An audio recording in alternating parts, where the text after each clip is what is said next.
Selamat pagi, salam sehat dan bahagia.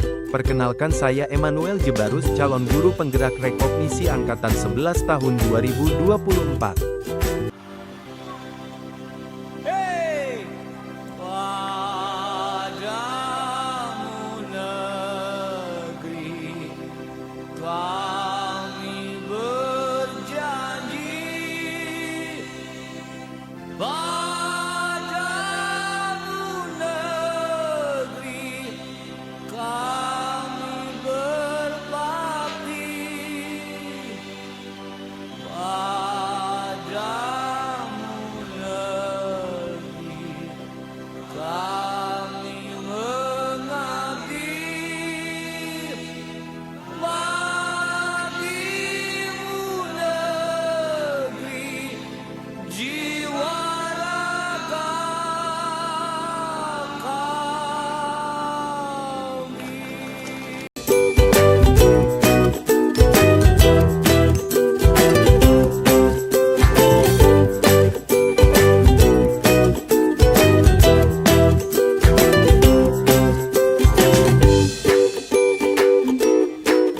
Selamat pagi untuk kita semua. Pagi luar biasa. Baik Bapak Ibu Guru di SDN Bangka Baru, saya sebagai seorang calon guru penggerak Rekognisi Angkatan 11 yang saat ini sedang menyelesaikan pendidikan guru penggerak dari jalur Rekognisi. Pada kesempatan pagi hari ini, saya akan mengimbaskan sebuah modul yang telah saya pelajari, yaitu modul 1.4 tentang budaya positif. Jadi Bapak Ibu, pengimbasan saya pada hari ini dengan judul Implementasi Budaya Positif sebagai Karakter Warga Sekolah untuk Mewujudkan Profil Pelajar Pancasila. Jadi Bapak Ibu bisa lihat di layar saya. Jadi saya akan mengimbaskan materi yang saya pelajari, yang saya dapat selama saya mengikuti program guru penggerak, terutama di modul 1.4. Pada modul 1.4 Bapak Ibu Guru, saya mendapat materi berkaitan dengan budaya positif. Jadi, berbicara tentang budaya positif, maka dalam guru penggerak, kita akan menemukan yang namanya motivasi, kemudian hukuman versus konsekuensi, kemudian 5 kebutuhan dasar manusia, dan posisi kontrol guru. Baik Bapak Ibu, saya mulai dari yang pertama, disiplin positif. Disiplin positif ini sesuai dengan materi yang saya pelajari, saya ambil dari teori kontrol, yaitu William Glasser. Dia menjelaskan bahwa kita ini tidak bisa mengontrol orang lain, tetapi diri kitalah yang kita bisa kontrol. Baik Bapak Ibu yang saya hormati, kembali dengan materi yang saya pelajari di modul 1.4 ini, yang saya imbaskan hari ini berkaitan dengan disiplin positif. Biasanya disiplin positif sering kita kita kaitkan dengan tata tertib, hukuman, kemudian kepatuhan.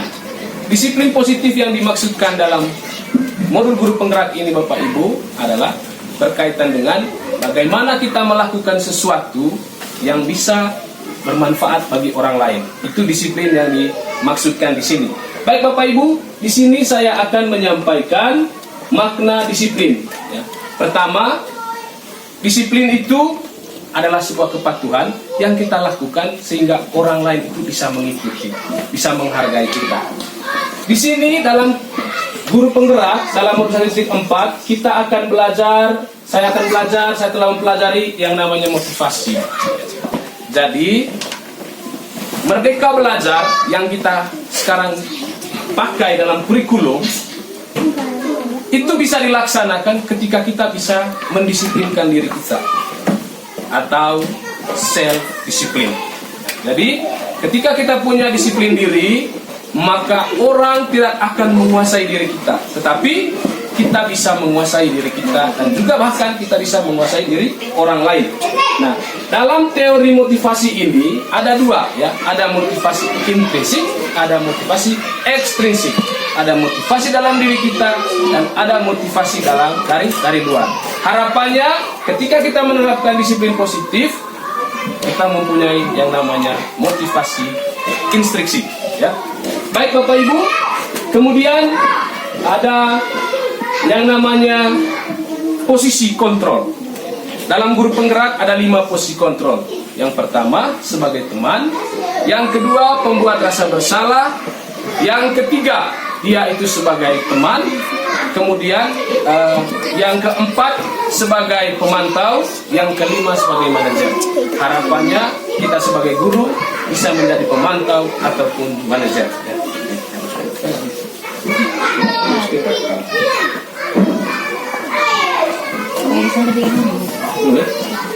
Oke. Nah, baik Bapak Ibu, saya ceritakan sedikit dulu berkaitan dengan perjalanan saya di modul 1.4 ya. Di 1.4 ini Bapak Ibu guru, saya mulai dengan latar belakangnya ya, bahwa pendidikan menurut Ki Hajar Dewantara itu adalah menuntun segala kodrat yang ada pada diri anak-anak ya. Jadi agar apa? Agar mereka mencapai keselamatan dan kebahagiaan setinggi-tingginya. Dan di sini Ki Hajar Dewantara dia mengibaratkan pendidik itu sebagai seorang petani, dia seorang petani yang merawat tanaman padi. Ya. Jadi dia mengharapkan tanaman padinya itu tumbuh subur. Jadi sebagai pendidik di sini tanaman padi ini akan dirawat, diberi pupuk, kemudian akan menghasilkan buah padi yang baik. Begitulah kira-kira kita sebagai pendidik. Ya, jadi di sini saya ulangi lagi. Pendidikan menurut Ki Hajar Dewantara adalah menuntun segala kekuatan kodrat yang ada pada anak-anak agar mereka dapat mencapai keselamatan dan kebahagiaan setinggi-tingginya, baik sebagai manusia maupun anggota masyarakat. Dengan kata lain, seorang pendidik itu hanya menuntun tumbuh kembang anak. Jadi, ibarat seorang petani yang menanam jagung hanya dapat menuntun tumbuhnya jagung. Dia dapat memperbaiki kondisi tanahnya, kemudian memelihara tanaman jagung, memberi pupuk dan air, membasmi ulat-ulat atau jamur-jamur yang mengganggu hidup tanaman padi dan lain sebagainya. Baik Bapak Ibu,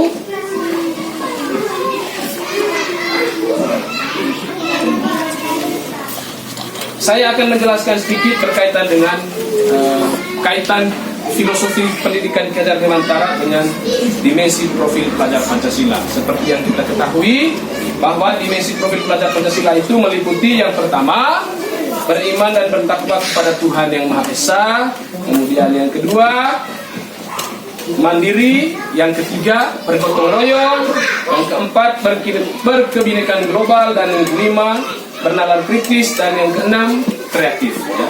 Dimensi tersebut merupakan suatu karakter yang sangat dibutuhkan oleh insan Indonesia sebagai tujuan pendidikan nasional ya, sehingga menjadikan bangsa Indonesia ini bangsa yang bermartabat di mata dunia.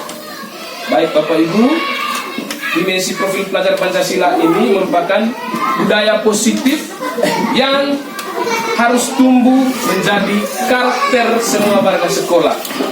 Jadi kembali tadi berkaitan dengan budaya positif ini di sekolah, di budaya positif sekolah yang sudah kita laksanakan selama ini. Yang pertama kita biasanya apel pagi setiap hari Senin. Kemudian budaya 5S, senyum, sapa, salam, dan sopan santun. Kemudian kita juga di sekolah ini menerapkan yang namanya kebiasaan membawa air minum ya. Kemudian di sekolah kita di SDN Bangka Baru ini juga sering setiap hari Sabtu Sabesie, Sabtu bersih, kita membersihkan lingkungan sekolah ya. Kemudian itu adalah keyakinan atau kesepakatan dan keyakinan yang kita yakini bahwa ini dapat membuat lingkungan sekolah kita menjadi lingkungan yang aman, nyaman bagi kita semua.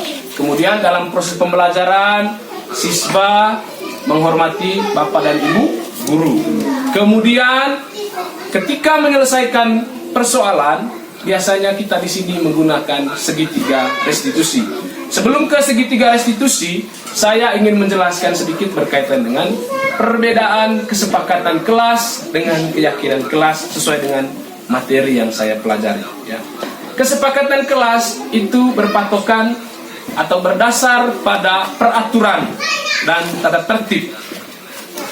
Sedangkan keyakinan kelas itu ia lebih kepada nilai-nilai kebajikan universal dan menggunakan kalimat-kalimat positif. Kalau selama ini kita misal menggunakan kata jangan membuang sampah di sini, kata jangan itu yang kita hindari. Itu adalah sebuah kesepakatan. Tetapi kita mengubahnya dengan kalimat positif. Ya, misalnya dari janganlah membuang sampah di tempat ini kita ubah menjadi buanglah sampah pada tempatnya. Jadi keyakinan kelas itu agak berbeda dengan kesepakatan kelas. Kesepakatan kelas berdasarkan peraturan dan ketika dilanggar maka akan menerima konsekuensi atau hukuman. Diharapkan hukuman itu kita hindari, ya, tetapi kita lebih kepada konsekuensi. Ya. Kita menanyakan keyakinan. Baik, itu perbedaan antara kesepakatan dan keyakinan kelas. Selanjutnya ada yang namanya segitiga restitusi. Segitiga restitusi itu menurut Gosen ada tiga langkah-langkah. Yang pertama, menstabilkan identitasnya. Kemudian yang kedua, validasi tindakan yang salah. Dan yang ketiga, menanyakan keyakinan.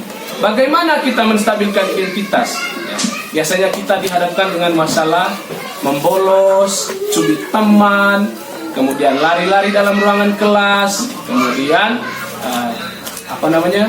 tidak mendengar penjelasan dari guru dan lain sebagainya. Banyak sekali situasi yang kita alami di kelas. Nah, kita bisa menyelesaikannya dengan menggunakan salah satu cara atau metode, yaitu segitiga restitusi. Yang pertama, kita menstabilkan dulu identitasnya. Bagaimana caranya Bapak Ibu? Menstabilkan identitas di sini dengan mengajukan beberapa pertanyaan atau dengan berempati terhadap masalah yang dihadapi. Terkadang ketika kita mendapati siswa kita yang bermasalah, kita cenderung membentaknya atau menyalahkannya sehingga mentalnya menjadi turun. Bagaimana kata-katanya? Mungkin saja yang pertama, anak, atau dengan bahasa yang halus dan sopan. Ya. Jadi ibu atau bapak guru juga pernah melakukan hal yang sama. Itu salah satu kata-kata yang kita bisa gunakan atau kalimat yang kita gunakan dalam menstabilkan identitas. Jadi semua orang pernah melakukan kesalahan itu. Jadi supaya dia bisa merasa bahwa saya ini tidak jatuh mental saya. Itu untuk siswa. Kemudian yang kedua, kita validasi tindakan yang salah. Menurut kamu, tindakan yang kamu lakukan itu sudah benar atau salah? Nah, itu validasi tindakannya. Kemudian yang ketiga, kita menanyakan keyakinan. Menurut kamu, keyakinan apa yang kamu langgar? Dan apakah kamu bisa memperbaikinya? Disitulah peran segitiga restitusi. Karena saya yakin dan percaya ketika secara perlahan-lahan kita menerapkan segitiga restitusi dalam menyelesaikan persoalan di sekolah kita ini, di SD Makabaru, saya yakin dan percaya semua persoalan bisa kita atasi atau selalu ada solusinya. Itu berkaitan dengan keyakinan kelas, Bapak Ibu. Baik Bapak Ibu, adapun tujuan diseminasi saya pada hari ini, tujuannya ya, aksi nyata penerapan budaya positif mempunyai tujuan sebagai berikut. Yang pertama, menciptakan dan menumbuhkan budaya positif pada semua warga sekolah. Sebagai contoh, ketika kita memulai pelajaran, biasanya kita mengawalinya dengan berdoa. Itu adalah salah satu nilai religius. Ya, kita mengawalinya dengan berdoa. Begitu juga ketika kita mengakhiri pembelajaran. Kemudian yang kedua, ada semangat. Saya mendengar Bapak Ibu guru ketika memulai pembelajaran selalu menggunakan ice breakingnya sehingga memacu semangat para siswa. Kemudian aktif, kreatif. Ada budaya salam sapa. Kemudian santun, menghormati guru dan teman. Peduli kepada teman dan lingkungan yang bersih dan indah. Kemudian menghargai waktu dan bertanggung jawab. Ini tujuan aksi nyata saya. Kemudian yang kedua, mendukung perilaku positif menjadi karakter yang dimiliki oleh semua warga sekolah. Menjadi karakter, menjadi kebiasaan. Dari kebiasaan kan melahirkan yang namanya budaya. Biasanya kita punya visi dan misi di sekolah. Kita punya visi misi itu misalnya mewujudkan siswa yang mandiri, berkarakter, dan bertanggung jawab dan berbudaya.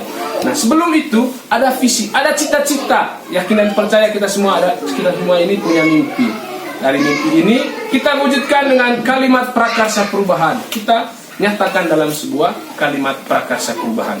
Nah, dari sini nanti dari kalimat prakarsa perubahan ini akan diturunkan lagi menjadi kesepakatan. Dari kesepakatan menuju ke keyakinan, dari keyakinan seterusnya kita lakukan menjadi kebiasaan, dan kebiasaan itu akan menjadi suatu kebudayaan yang menjadikan karakter kita, bahwa murid-murid di SDN Bangka Baru ini punya karakter yang baik dalam mewujudkan budaya sekolah.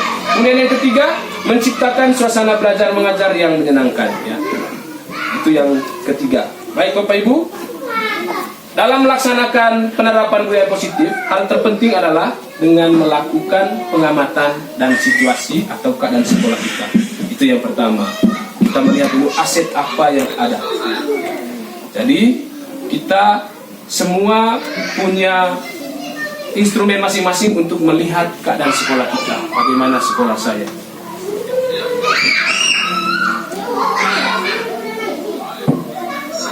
Baik. Langkah aksi nyata saya yang pertama, Bapak Ibu, saya sudah berkoordinasi dengan Bapak Pengawas, ya, Bapak Pengawas, kemudian Bapak Kepala Sekolah juga, kemudian dengan Bapak Ibu Guru sebagai rekan sejabat saya di SDN Bangka Baru ini. Kemudian juga saya sudah berkoordinasi juga dengan siswa-siswi yang ada di SDN Bangka Baru. Kemudian yang kedua, bersama siswa membuat dan menetapkan keyakinan kelas, ya. Saya juga sudah membuat kesepakatan dan keyakinan kelas untuk siswa-siswi saya.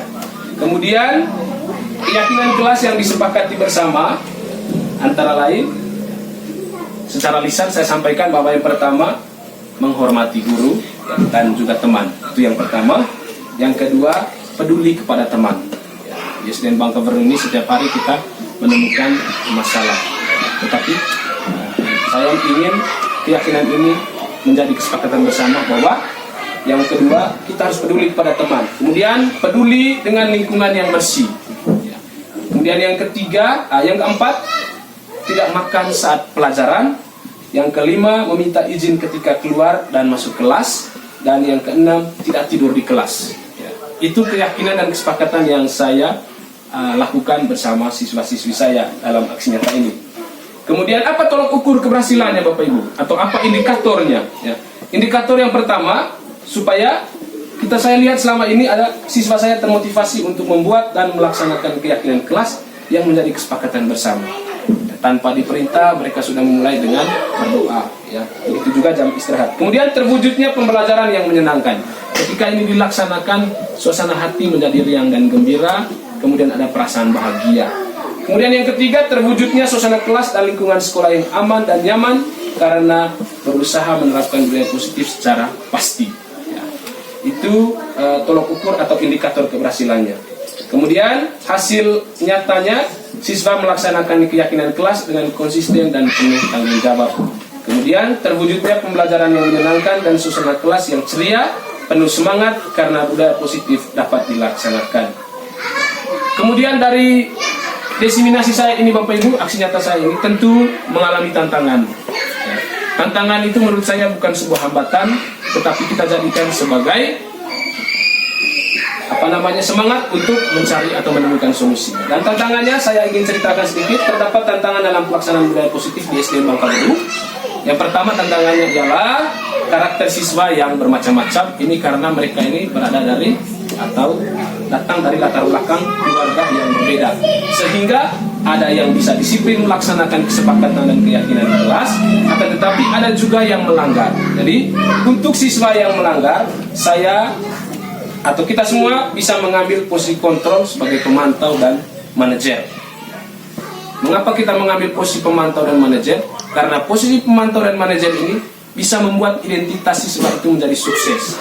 Ketika kita mengambil posisi kontrol sebagai teman dan penghukum, ya, kemudian membuat rasa bersalah, maka identitas siswa itu akan menjadi gagal. Ya. Oleh karena itu, ketika ada siswa yang mengalami permasalahan, kita mengambil posisi kontrol sebagai pemantau dan manajer. Kemudian mengupayakan melakukannya dengan atau menyelesaikannya melalui segitiga restitusi. Ya. Kemudian ketika ada siswa yang melanggar, maka tidak langsung menghukum, tetapi memberi solusi bagi siswa, sekaligus menanamkan konsep-konsep tentang disiplin positif dan pemberian motivasi untuk lebih memiliki karakter budaya positif. Ya. Baik Bapak Ibu, kalau praktik segitiga restitusi sudah saya jelaskan tadi. Jadi menstabilkan identitas, pada tindakan yang salah dan menanyakan keyakinan. Kemudian budaya positif di lingkungan SD Bangka Baru. Yang pertama tadi, berdoa sebelum dan sudah pelajaran. Kemudian menghormati guru, budaya salam dan sapa, budaya menjaga kebersihan kelas, menjaga kebersihan lingkungan sekolah, dan disiplin mengikuti apel pagi setiap hari Senin. Jadi penutup dari kegiatan saya Bapak Ibu, kunci keberhasilan dalam mewujudkan tujuan penerapan budaya positif di sekolah menjadi suatu karakter adalah komitmen. Ketika ada komitmen, maka bisa mewujudkan suatu budaya positif. Dan disiplin adalah kunci utama dalam menerapkan atau mewujudkan Merdeka Belajar atau kurikulum Merdeka. Yang pertama dulu, kita bisa disiplin diri kita. Ketika kita disiplin untuk diri kita, maka orang lain tidak bisa menguasai kita. Karena yang mengontrol diri kita adalah diri kita sendiri. Jadi satu karakter adalah komitmen, disiplin, dan kesadaran akan suatu keyakinan bahwa sesuatu yang baik adalah sangat bermanfaat. Semua warga sekolah harus saling mendukung penerapan budaya positif di sekolah. Semua harus saling mengingatkan dalam kebaikan dan saling memberi contoh yang baik. Kebaikan bisa menjadi contoh yang efektif jika dimulai dari diri kita sendiri. Dengan menghargai orang lain dan peduli kepada lingkungan, maka suasana pembelajaran yang menyenangkan akan terwujud, yang berimplikasi langsung pada terwujud profil pelajar Pancasila. Ya. Baik Bapak Ibu, demikian diseminasi aksi nyata saya modul 1.4 tentang budaya positif dan esensi materi budaya 1.4 dalam kaitannya dengan implementasi perwujudan karakter yang berkaitan dengan profil pelajar Pancasila. Kurang dan lebihnya mohon maaf apabila penyampaian atau pengimbasan materi saya ini kurang berkenan. Sekian dan terima kasih. Selamat pagi. Pagi luar biasa. Oke. Terima kasih sama Nanti saya sudah.